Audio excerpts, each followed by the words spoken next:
Hello again, book lovers, and it's another Steven Pinker. It's a book I've been waiting to read for a while. I started it earlier this year, got to about halfway through, and then needed a good run up in order to finish it. It goes to 700 pages. As usual with Mr. Pinker, they're all packed with psychological experiments and references and data. The Better Angels of Our Nature is an attempt to convince us that things are getting better. The subtitle, Why Violence Has Declined, it looks specifically at exactly that, the decline in violence, and in Pinker fashion marshals up argument after argument. The first 7 chapters are historical, and they are full of graphs, investigations, taking us from prehistory through Greece, the Bible, medieval times. And already just saying that, I think a picture in our heads forms of what horribly violent times there were compared to this lucky present. Of course, a lot of people will say, well, the present's not that much better, is it? If Pinker argues that the 2 world wars in the last century were in fact outliers, and there are factually fewer wars now than ever there were, well, I wonder, this book is 13 years old now. Russia, Ukraine, Israel, Palestine, the eternal Saudi Arabia, Yemen, things going on in Africa. I wonder what Pinker would say. Well, I suspect he would say, yes, that's kind of what it looks like. But look at the data and just think about that. Biblical times, medieval times, the Roman Empire. There was torture, there was slavery, women had no rights. In fact, the concept of rights hadn't even been invented. You don't have to go back very far to find opinions that we would now find shocking, something that I wish modern youngsters would realise. We've lived in a kind of fluffy ball of cotton wool compared to the rest of our history for a long time. Honour killings, roving bands of leaderless knights, the chance of being murdered in medieval times, for example, about 30 times higher. In any case, we arrive at certain junctures, according to this narrative, which begin the pacification process. Here we get involved in some anthropology and some sociology, which takes us through to chapter 5, the humanitarian revolution. Now, I'm going to big up this book, as I always do with a Pinker book. This was a great, entertaining read. As the New York Times book review said of it, when the going gets heavy, Pinker knows how to lighten it with ironic comments and a touch of humour. Quite so. Not only that, but some great trivial facts as well.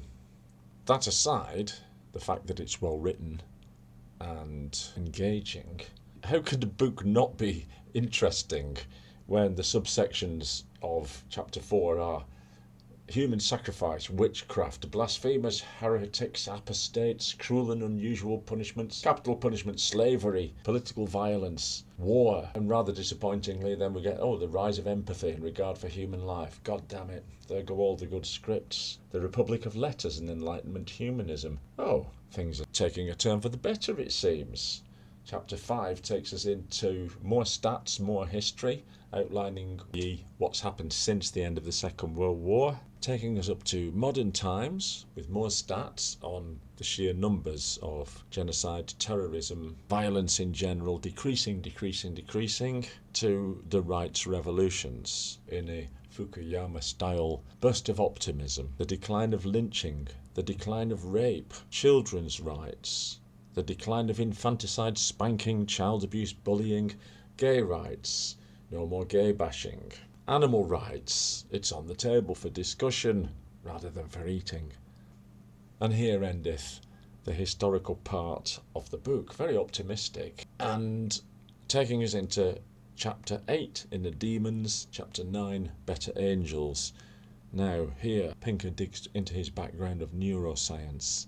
And this was the part of the book that I found most thought-provoking, as here humans are kind of dissected into brains, really, and now we know which part of brain controls which kind of activity. We know which chemicals, which circumstances could make us violent. Almost makes us sound like a cork bobbing along on the sea of fate.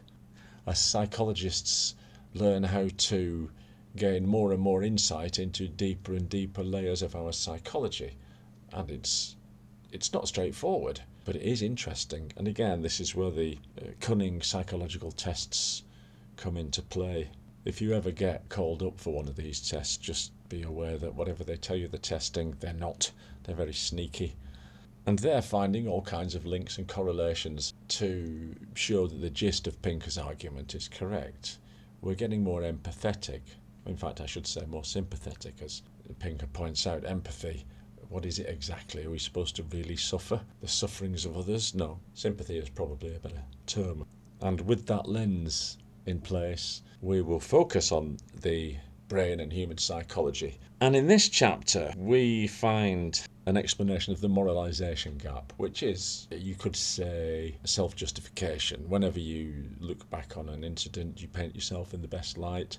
If there's a conflict, then your opponent will be painted in the worst light. Game theory is not new anymore. The prisoner's dilemma is fascinating psychology and has been analysed until they've squeezed most of the juice out of it, but they're still analysing it. This is the idea that there are two prisoners, they're separated, so one doesn't know what the other's going to do, and they can either rat out their fellow criminal, or they can stay quiet and not say anything. And depending on how it's set up, your best strategy might be to confess to something that you didn't do. Anyway, as I say, there's a lot more ramifications to that. It's that kind of psychology that gets investigated. And some possible explanations of why we become violent. Well, there's wanting to get things off others, obviously.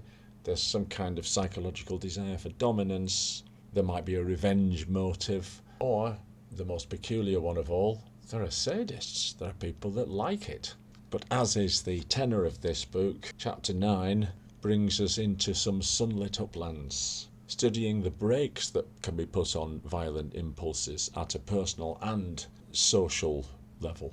The marshmallow experiment comes into play here.